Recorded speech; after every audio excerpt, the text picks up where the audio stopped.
A Thing of Beauty, that is written by John Keats. We have already discussed it, some of important features.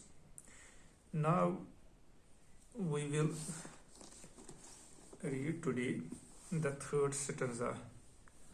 Sight the sun, the moon, tree old and young, sprouting a shady boon, for simple sheep and such are daffodils.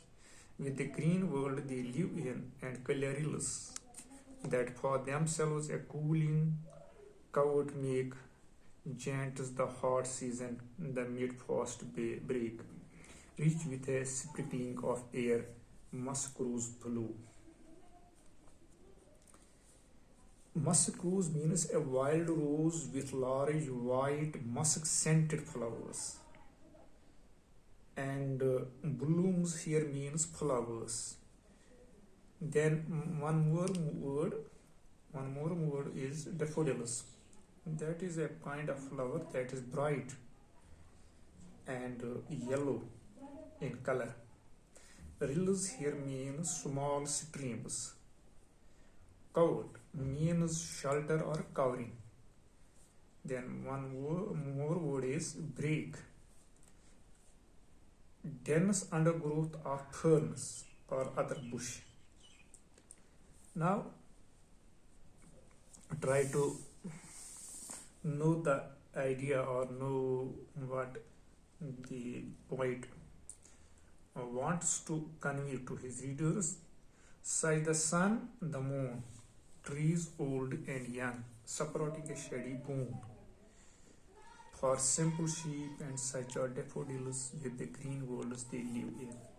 He says the poet here now goes on to list these objects of beauty.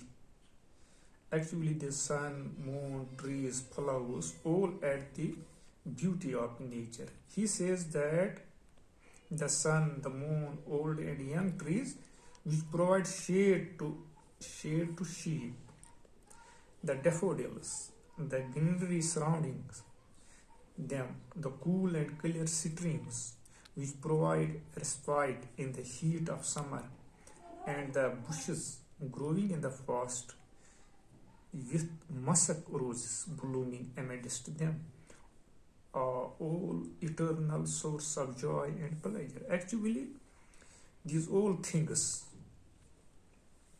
add the beauty of nature. And everything has its own importance. Some beautiful objects like these flowers emit the fragrance. Some function keep providing shade in a hot summer day, and some gives refreshment to our eyes.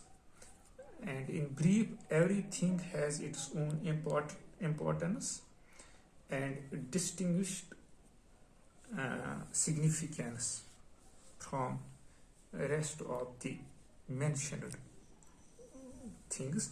And we can say now, to put it very brief, we can say that these are all eternal source of joy and pleasure.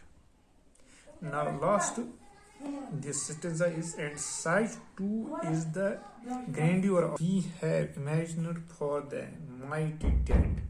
O lovely tales that we have heard or read, an endless fountain of immortal drink pouring unto us from the heaven's brink.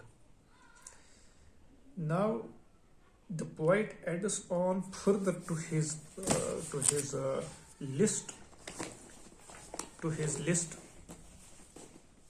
According to him, there is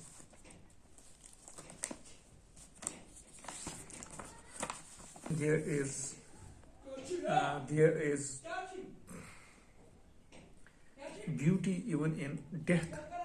He finds beauty in imaginary stories people have made about our dead ancestors who were deemed as heroic and mighty. The poet goes on to say that all the lovely tales that we have heard can also be placed among such things are beauty, as they have sublime effect on the human spirit.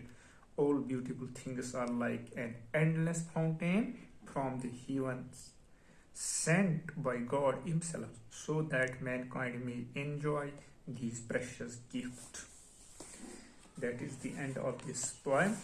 Now you will read it yourself and then try to find the answers of these questions given in the end. Thank you.